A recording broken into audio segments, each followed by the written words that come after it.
നമ്മൾ ഇന്നുവരെ ആത്മീയതയെക്കുറിച്ച് പഠിച്ചതും കേട്ടതുമൊക്കെ വെറും ഉപരിപ്ലവമായ കാര്യങ്ങൾ മാത്രമായിരുന്നെങ്കിലോ? ഒന്നാലോചിച്ചു നോക്കൂ. നിങ്ങൾ ഇത്രയും കാലം അന്വേഷിച്ചുകൊണ്ടിരുന്ന ആ ആത്യന്തിക സത്യം നിങ്ങൾക്ക് പുറത്തല്ല, മറിച്ച് നിങ്ങളുടെ ഉള്ളിൽ തന്നെ എക്കാലത്തും ഉണ്ടായിരുന്നുവെങ്കിലോ?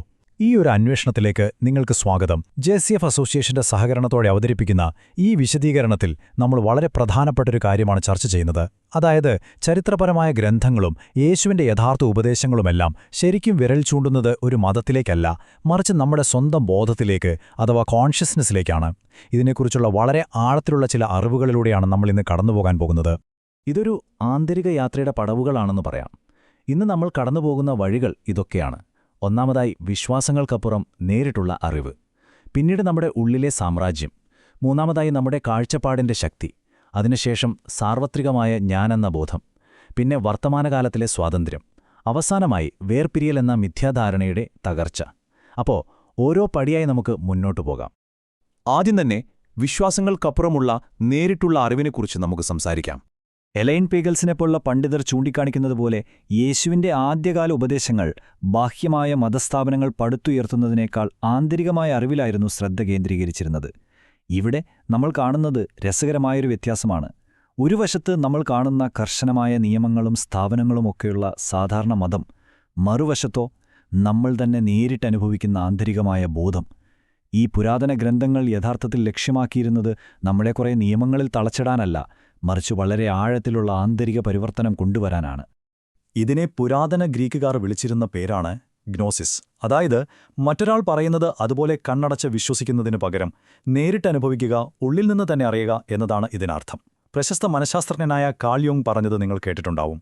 യഥാർത്ഥ മാറ്റമുണ്ടാകുന്നത് പുറത്തുനിന്നുള്ള നിയമങ്ങൾ അനുസരിക്കുന്നതിലൂടെയല്ല, മറിച്ച് നമ്മുടെ ഉള്ളിലെ യഥാർത്ഥ സ്വത്വത്തെ ഉണർത്തുന്നതിലൂടെയാണെന്ന്.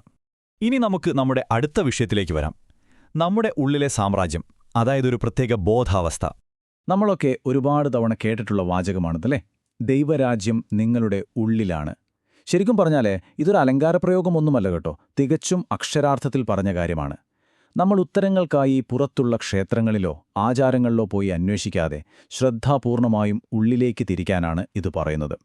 മനുഷ്യന്റെ സാധാരണ ഐഡന്റിറ്റിക്കപ്പുറമുള്ള ഒരു ബോധതലത്തിലേക്കാണ് ഇത് വിരൽ ചൂണ്ടുന്നത്. തത്വചിന്തകനായ മൈസ്റ്റർ എഖാർട്ട് ഇതിനെ വിളിച്ചത് ഡിവൈൻ സ്പാർക്ക് എന്നാണ്. അതായത്, നമ്മുടെയൊക്കെ ഉള്ളിലുള്ള ഒരു ദൈവീക സ്ഫുലിംഗം. ബാഹ്യലോകത്തിന് ഒരിക്കലും ഇതിനെ സ്പർശിക്കാൻ കഴിയില്ല.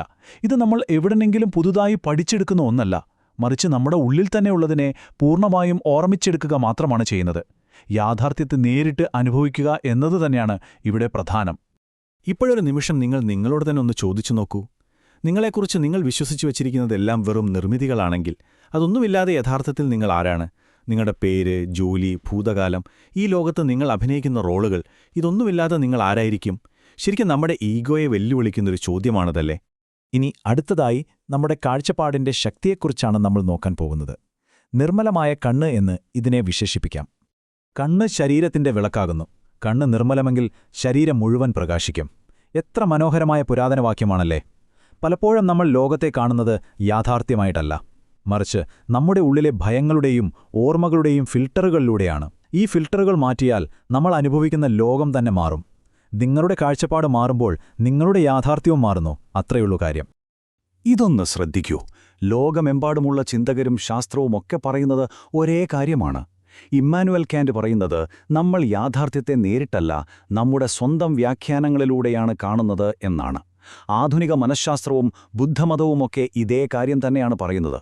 ബോധം നമ്മുടെ അനുഭവങ്ങളെ ഫിൽട്ടർ ചെയ്യുന്നു എന്നത് എല്ലാവരും അംഗീകരിക്കുന്ന സാർവത്രികമായ ഒരു സത്യമാണ്. ഇനി സാർവത്രികമായ ഞാൻ എന്ന ബോധത്തിലേക്ക്, അഥവാ ആ നിരീക്ഷകനിലേക്ക് നമുക്കൊന്നു വരാം. നിങ്ങളും നിങ്ങളുടെ ചിന്തകളും തമ്മിലുള്ള വളരെ നേർത്ത ആ ഒരു അകലം ശ്രദ്ധിക്കാൻ ഞാൻ നിങ്ങളെ ക്ഷണിക്കുകയാണ്. വിഭിന്ന പാരമ്പര്യങ്ങൾ ഇതിനെ എങ്ങനെ കാണുന്നു എന്ന് നോക്കൂ. ക്രിസ്തുമതത്തിലെ അയാം, അദ്വൈത വേദാന്തത്തിലെ ശുദ്ധബോധം, പിന്നെ എഖാർട്ട് പോലുള്ളവർ പറയുന്ന ആധുനിക മനഃശാസ്ത്രത്തിലെ പ്രസൻസ്. നമ്മുടെ ജീവിതം മുന്നോട്ടു പോകുമ്പോഴും യാതൊരു മാറ്റവുമില്ലാതെ അതിനെ നിരീക്ഷിച്ചുകൊണ്ട് നിൽക്കുന്ന ആ സാന്നിധ്യത്തെയാണ് ഇതെല്ലാം കുറിക്കുന്നത്. തത്വചിന്തകനായ ഡേവിഡ് ഹ്യൂം പറയുന്നത് വ്യക്തിത്വം എന്നത് കാഴ്ചപ്പാടുകളുടെ ഒരു കൂട്ടം മാത്രമാണെന്നാണ്. അലൻ വാട്സ് പറഞ്ഞതുപോലെ നമ്മുടെ ഈ വ്യക്തിത്വം എന്നത് നമ്മൾ അഭിനയിക്കുന്ന വെറുമൊരു വേഷം മാത്രമാണ് കേട്ടോ.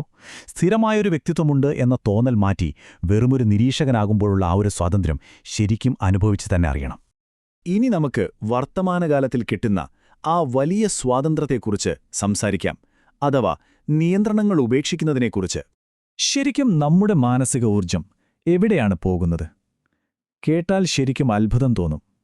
60% ഭാവിയെക്കുറിച്ചുള്ള ആധിയാണ്. 35% കഴിഞ്ഞുപോയ കാര്യങ്ങളെക്കുറിച്ചുള്ള സങ്കടവും. നമ്മൾ വർത്തമാനകാലത്ത് ജീവിക്കുന്നത് വെറും 5% മാത്രമാണ്. സാർത്ര്, കീർക്ക്ഗാർഡ് തുടങ്ങിയ ചിന്തകർ പറഞ്ഞതുപോലെ ഭൂതകാലത്തിനും ഭാവിക്കുമിടയിൽ കുടുങ്ങിപ്പോകുന്നതാണ് നമ്മുടെ എല്ലാ പ്രശ്നങ്ങൾക്കും കാരണം. ഇതൊന്ന് നമ്മളെ ഇരുത്തി ചിന്തിപ്പിക്കേണ്ട കാര്യമാണല്ലേ. ഇവിടെയാണ് വൂ വേ എന്ന താവോയിസ്റ്റ് ആശയം പ്രസക്തമാകുന്നത്. അനായാസമായ കർമ്മം എന്നാണ് അതിനർത്ഥം. വയലിലെ ലില്ലിപ്പൂക്കളെ നോക്കൂ, അവ ആകുലപ്പെടുന്നില്ല എന്ന് കേട്ടിട്ടില്ലേ? അതിനർത്ഥം വെറുതെ ഇരിക്കുക എന്നല്ല, മറിച്ച് അനാവശ്യമായ ടെൻഷനില്ലാതെ ഈ പ്രപഞ്ചത്തിന്റെ സ്വാഭാവികമായ ഒഴുക്കിനോട് ചേർന്ന് നിന്ന് പ്രവർത്തിക്കുക എന്നതാണ്. അപ്പോ ഈ യഥാർത്ഥ സ്വാതന്ത്ര്യം കിട്ടണമെങ്കിൽ നമ്മൾ ചിലതൊക്കെ ഉപേക്ഷിച്ചേ തീരൂ. നമ്മൾ ഉണ്ടാക്കി വച്ചിരിക്കുന്ന ഐഡന്റിറ്റിയോടുള്ള ആസക്തി, നാളെയെക്കുറിച്ചുള്ള നിരന്തരമായ ആകുലതകൾ, പിന്നെ എല്ലാത്തിനെയും നിയന്ത്രിക്കാൻ കഴിയും എന്ന ആ വലിയ മിഥ്യാധാരണ, ഇതെല്ലാം നമ്മൾ ഉപേക്ഷിക്കണം. പഴയ ശീലങ്ങളിൽ നിന്നുള്ള ഈ മോചനം നമ്മളെ കൂടുതൽ വ്യക്തതയോടെ ജീവിക്കാൻ സഹായിക്കും. നമ്മൾ അവസാനത്തെ വിഷയത്തിലേക്ക് വരികയാണ്. വേർപിരിയൽ എന്ന മിഥ്യാധാരണ, അല്ലെങ്കിൽ സമ്പൂർണ്ണ ഏകത്വം. ഞാനും പിതാവും ഒന്നാകുന്നു. കാലങ്ങളായി ഈ വാചകം കേൾക്കുമ്പോൾ നമ്മൾ വിചാരിക്കുന്നത് അത് ഒരാളെ മാത്രം ഉദ്ദേശിച്ചാണെന്നാണെന്ന്. എന്നാൽ അങ്ങനെയല്ല. സൂഫിസവും സ്പിനോസിയും അദ്വൈത വേദാന്തവുമെല്ലാം പറയുന്ന അതേ ഏകത്വത്തിന്റെ വെളിപ്പെടുത്തലാണിത് എന്നാണ് ഈ വരികൾ വ്യക്തമാക്കുന്നത്.